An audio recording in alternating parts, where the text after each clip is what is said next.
Unprofessional doctors run at the sight of ugliness. Their child was born different, therefore the sensible thing was to raise him in a tiny cage. I mean, of course, right? Paul Rubens almost certainly shot this cameo prior to his actual porno theater arrest, but still, porno theater arrest, and all that implies. Jean-Benet Ramsey, also Bizarro Moses' mom. Over 2.5 minutes of floating baby carriage credits. Sudden bats show up for no reason other than a mad convergence of coincidental harmony. DC Comics, the Penguin will become the Penguin via a story not unlike the Jungle Book. Also, for some reason, Gotham has penguins living beneath its streets, because that makes sense. Also, how the the penguins take care of a human baby? Can their beaks change diapers? 48 in DeVito years. Also, 33 years is pretty specific. Why not just 30? Do we really give a what exact age that penguin baby grows up to be in this film? Was some writer just trying to get cute by being too specific with the length of the time jump? Also, Gotham City looks exactly like the covers of those 1960s science fiction novels that your older brothers drew an entire animated stick figure kung fu flip book through that was more interesting than the book itself. This tree lighting ceremony in a city with tens of millions of citizens has attracted approximately 47 people. Movie unintentionally inspires the Joel Schumacher Batman movies.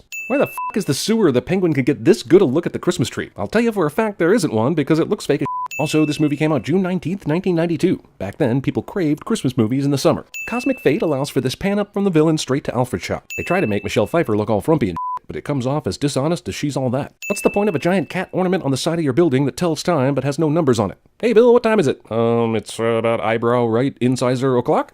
Really? Oh, so almost 7 then. When you let Tim Burton direct his True Vision, you end up with lavish sets and 2/5 the extras you need. Will you welcome, please, Gotham's own Santa Claus, Max Schreck. With absolutely no subtlety whatsoever, Batman Returns names one of its villains after the actor who famously played Nosferatu, minus 1 letter. Oh darn. How would someone this ditzy ever get this job in the first place? I actually think there are more microphones in attendance than spectators. We want the big guy, the guy who runs the show. What do you want? Not you, Shrek. Why not just ask for Shrek in the first place? Let go! So how does the bat signal tell him where to go though? Is he using police scanners at this point? Because if so, wouldn't monitoring police scanners have told him about this situation before the bat signal did? I think it would have. When 2 people are shooting at Batman from the hood of his Batmobile, his best option is to brake suddenly and hope there's a fire around. Straight up murder. Thanks for saving the day, Batman. He did? All he did was take out 4 guys. Did we miss all the ass-kicking on the hundreds of other bad guys who were running around? Max decided to stand on a sewer grate for some reason. Most people avoid standing or walking on them because they mistrust the government, but Max actually stands on them proudly, and you see what happens. I want to find out who I am by finding my parents. How did you learn English? Was it that Teenage Mutant Ninja Turtle way? The Penguins didn't teach you, did they? A lot of tape and a little patience make all the difference. I don't doubt you taped all the incriminating documents back, because they did that for real in Argo. But how did you know such documents would be incriminating? How many documents does a company like Shrek destroy every day? How did you know you weren't piecing back together yesterday's lunch menu? Honey, I'm home! Oh, I forgot. I'm not married.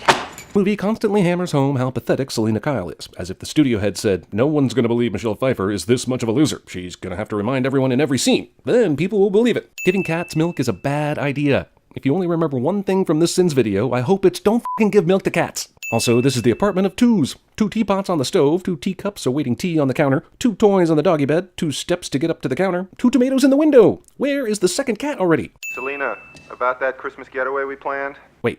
You mean there's actually a man in her life who she's actually excited about? She just doesn't acknowledge him until the answering machine message drives home even more patheticness? Also, can someone transport me to a world where all the guys turn down Michelle Pfeiffer? And I even opened the protected files. I know she's supposed to be a ditz of some sort, but why in the hell would she ever think it's a good idea to open protected files? I figured your password was Geraldo, your chihuahua, and it was. If you'd done this to Sarah Palin, your ass would be in jail right now. What did curiosity do to the cat? Preemptive punnery. I know it's late at night, but that's gonna go unnoticed? Seriously? Unlike, every other murder victim ever, cats will inexplicably race to this woman's rescue and lick her wounds with nourishing cat saliva. And that will somehow matter in the grand scheme of things, and maybe even keep her alive. What the actual f***? By the way, what you're seeing here is the extremely dark version of the makeover from She's All That. It's amazing these cats even helped her after all the abuse she's given them. Feeding them milk, throwing them on the floor. Just what did she do to deserve superpowers? There's no way any disposal would work with that many damn stuffed animals clogging up the sink. Selena took the time to deface her own dollhouse instead of just becoming Catwoman already. With the unbelievability factor higher than most Batmans at this point, it's amazing Selena can't call on her cat army to sew this costume for. Also, why is this the first thing you think to do when you've been revived from the dead and now you have powers? You know what? Gonna need a costume. It's just the way it is. The Gotham City in this movie is the most uncomfortably small city ever made, and it's way too obviously a set. In the last movie, even though they kept using the same theater in the background over and over, it felt a lot bigger than Whoville. Mom doesn't seem all that upset that some asshole just took her baby. No, it's the hideous penguin man. This plan entirely relies on a crowd to be completely quiet after a baby just got stolen, and hope that no one will try and play hero and jump down in the sewer to chase the guy. Also, because no one here is an actual detective, no one will wonder how the sewer grating was left completely open for the kidnapper to conveniently jump down into to make his escape, and how Penguin just happened to be there to stop it. Somehow, despite the fact that this duck is the thing that elevates Penguin to the surface, he will emerge with no duck in sight, even as he continues to be elevated out of the sewer, because, let's face it, there was no way that duck was getting through that opening. What I'm saying is, this shit downright impossible, yo. Who was born a little different. In a nutshell, Penguin describes all Tim Burton movies. See all these bats roaming free? I wonder what happened to that one caged bat Bruce held hostage during the last movie. Nearly all the paragraphs on this newspaper, except the first one underneath the headline about the circus, is a bunch of bullshit. Also, while I may be too lazy or busy to find them all, you can rest assured that each and every one of this movie's close-up newspaper shots has some glaring inaccuracy. I was their number one son, and they treated me like number two. Ugh, I guess you weren't expecting a poo joke in Batman, but there you go. He's like a frog that became a friend. No, he's more like a penguin. This extra would be excellent at CinemaSins. I'm glad Catwoman is here to save this chick, but how did she beat Batman here? And wait, Batman never even shows up in this scene? The hell? My first time. I mean, damn. One overlooked aspect of cat behavior is their ability to kung fu. I'd offer you coffee, but my assistant is using a vacation time. We didn't bother to replace her during vacation time, so actually no one is getting coffee the next 2 weeks regardless of who they are. Bruce and Shrek agreed to see each other as long as Bruce got to conduct the meeting at a comically hilarious distance away from Max. I mean, it's as simple as how many times you see the sky in this movie. You know how movies set in New York find a way to show you a sky every now and then? Gotham has no sky, and I can practically see the Fresh Prince of Bel-Air getting taped in the background. This idiot's master plan is to somehow get Cobblepot, a grunting, grotesque, flipper-having, raw, fish-devouring mass of a creature, elected mayor. This idiot is an idiot. Movie unintentionally inspires Mike Tyson. Oswald Cobblepot, filling the void. I'd like to fill her void. This doesn't even feel like a Batman movie. Now we throw gross sexual innuendo in this with only a fraction of action so far. This movie isn't Batman, it's Edward Scissorhands reimagined by Danny DeVito. Stop global warming. Start global cooling. Make the world a giant icebox. We didn't sin Batman and Robin for Mr. Freeze copying the Penguin's exact same plan, so we will sin it retroactively in this movie. How many villainous plots are going to revolve around freezing everything? This dog is going to carry a grenade to a store in order for it to blow up, but why? Using a dog in this way offers no advantages in stealth or execution. And don't you put the dog in danger? And how does a grenade have that kind of delay on it? Batman just stood there while this dude got harassed. If you have scanning technology that is this amazing, then why not use that on all weapons and end these things in 3 seconds? By the way, what the f does the Shrek company have to do with cats? Michelle Pfeiffer ends the lives of 2 potential mates for Andrew McCarthy. This is just a truly shitty Batman movie. And it's way worse than we even remember it. There's virtually no room for Catwoman in this thing. She's just there and pointless. It's the patient zero of too many villain syndrome. Even the Gotham Wilhelms had their plight committed to celluloid.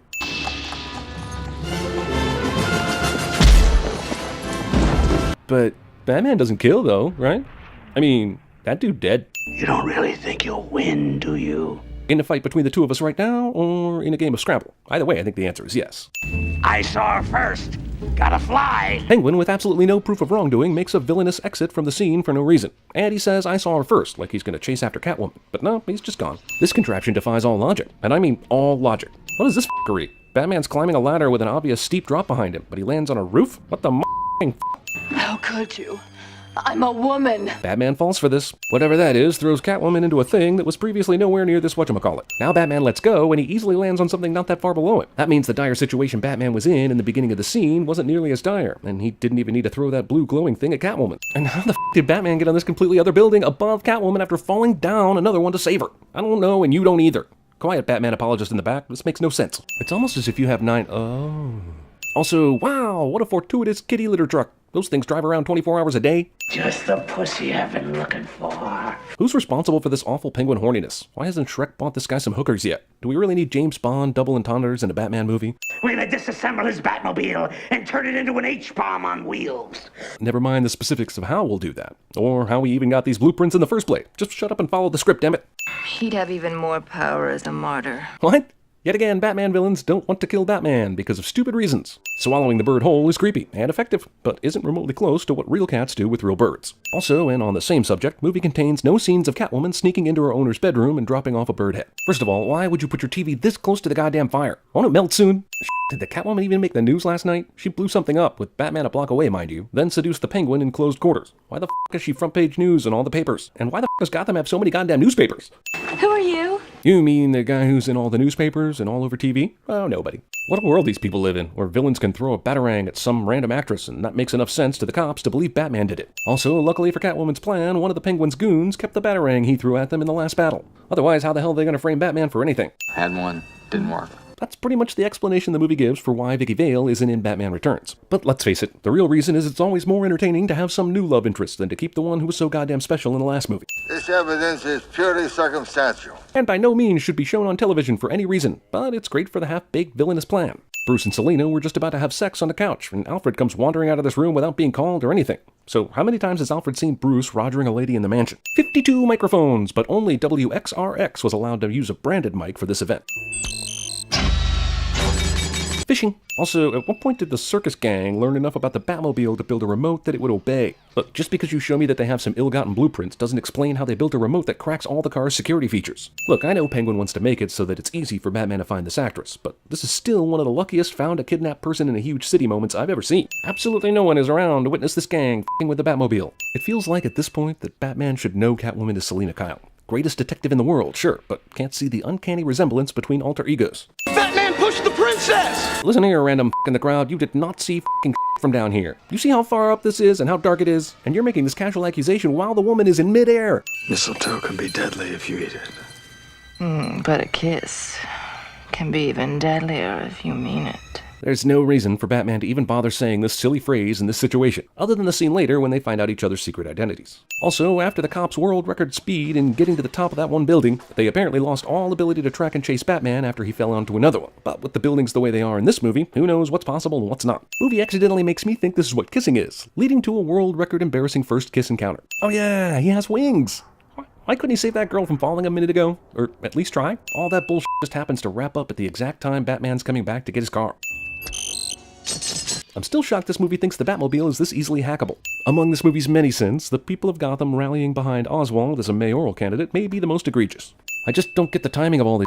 Penguin was on top of a roof, making advances at Catwoman, and not particularly concerned about time at all. But he somehow gets downstairs to f with the Batmobile before Batman can even reach it. Did they custom build this thing? I mean, I know he's about to control the real Batmobile, but did they need to make the control system one of those nickel horsey rides outside Kmart? Penguin is rocking all over the place, while the real Batmobile is on a level street. You mean you have this kind of scanner, but you don't have any alarms that pop up when someone f***s with the car in the first place? And knowing the circus gang had the blueprints for this car, why weren't all the manual functions disabled so Batman couldn't operate anything on the inside? This is basically an architectural ex machina, really. And an oh my god, I had no idea the Batmobile had a skinny mode ex machina, too. Security?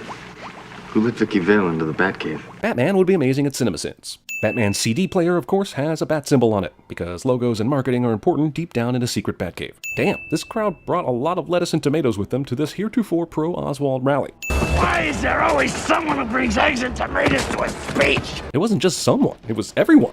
I am not a human being! I am an animal! Nice reverse Elephant Man reference, and by that I mean I f***ing hate it. These are the names of the firstborn sons of Gotham City.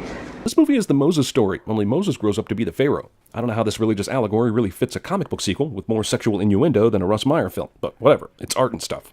You take off our costumes. So Selina and Bruce, who both wear costumes in the real world, show up to this costume party without a costume. The irony is thick, but I'm still kicking you out for not following the rules on the invitation, dickheads. This mistletoe is hung in such a way that everyone at this party should be making out right now. You know, mistletoe can be deadly if you eat it.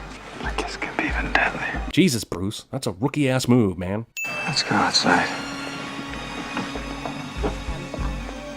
I don't even know what to call this. Is this a sudden realization of alter ego, love connection, villain coincidence ex machina? Cause I think it might be. Movie does nothing to explain Penguin's obsession with yellow duckies. Also, he somehow had time to build a lift so powerful it would crash through the building's floor, not to mention destruction-proofing this ducky. Where'd he find all the time? All the firstborn sons in Gotham are kids, with no mix of teenagers or adults. My dear Penguin! And now because he's called Penguin, he will be able to communicate with and control actual penguins. And I'm having Ant-Man flashbacks all of a sudden. The penguins are moving above ground. You're acting like you knew this would happen, and what the Penguin's plan is. You don't. Remember, all Batman knew was Penguin planning to kill everyone's firstborn sons. He did not know about the mass Penguin missile gathering. And they're going to stop this by jamming the Penguin's frequencies, something they should have zero clue about, since this is a plan Penguin just came up with. Weaponized penguins. Penguin army approaching launch destination. He had time to hire this f***ing announcer girl to stare at some live-action data stream and make announcements. F*** you, movie. What? Penguin-shaped radar images? Give me a fucking break. Wait, does this watercraft fly too? How does he execute a barrel roll in a sewer with this thing? If this thing has a duck image on it, fine. I just want to know why it doesn't image all the other objects in the room. Somehow, the Penguin presents some kind of physical challenge to Batman. Why does Penguin even press this button? What does he think will happen, since the Penguin missiles are all right here? Also, Batman seems very lucky not to be anywhere near the missiles as they randomly find targets around Penguin's lair. Catwoman shows up in the finale so that her character doesn't seem worthless, and that fails. Shut up, you're going to jail. For what? What in this movie can you actually pin on Max Schreck? Yeah, we all know he's dirty, but what evidence of what crime does Batman have on him? Meaningless explosions! A bear statue falls! Excitement! What is the purpose of this? She already knows Bruce is Batman because of the mistletoe. The only thing this does is tell Max who Batman is. Don't bother aiming for the head, dickface. What the f***? This movie has no idea how to end itself, so it just took all the ideas from the brainstorming meeting and implemented them in one big screwball of an ending. Penguin pallbearers and funeral rituals. And there were many, many more adventures with Batman and Catwoman after this.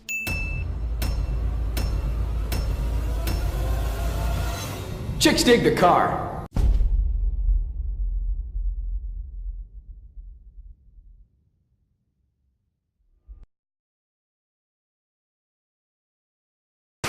Now, my baby, be still now, don't cry. Time, after being perched atop their mother's feet for 1,000 paces, like a child learning to dance on her mother's shoes. Rosebud.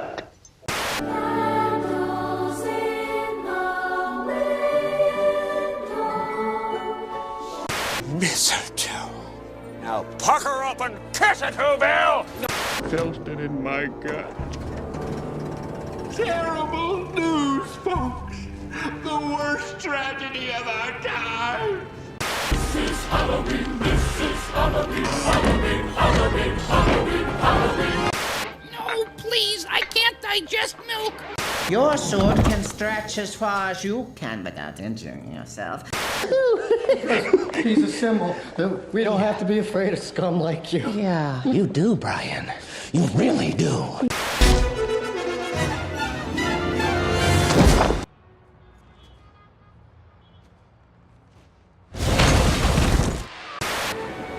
You're in deep with the wrong people. You don't get to judge me just because you were born in the master bedroom of Wayne Manor. Actually, I was born in the Regency, bro.